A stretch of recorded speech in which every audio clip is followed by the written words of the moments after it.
এই যে হচ্ছে চাচির হাতে বিখ্যাত আম মাখা, যে পাটায় হচ্ছে এইখানে ছেঁচে এটা হচ্ছে আম মাখছি। কালকে হচ্ছে হাতে মাখানো খাইছিলাম, আজকে হচ্ছে পাটায় মাখানো শুকনা মরিচ দিয়ে।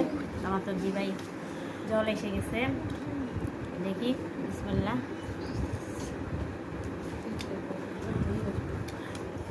ঝাল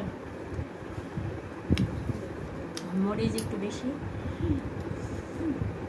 ওই যে ঝোলটা খেতে অনেক মজা লাগে।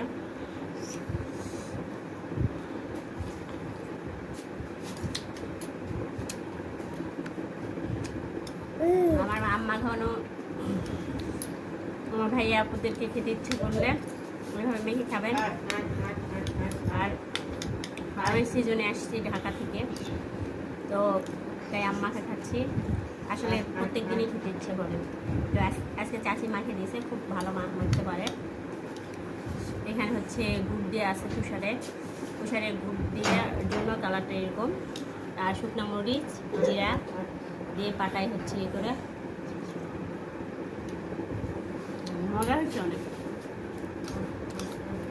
আপনারা ওইভাবে আম মেখে খেতে পারেন। কি বলবো, আর এত বেশি কথা বলতে চাচ্ছি না, মজা করে একটু খাই। সবাই ভালো থাকেন।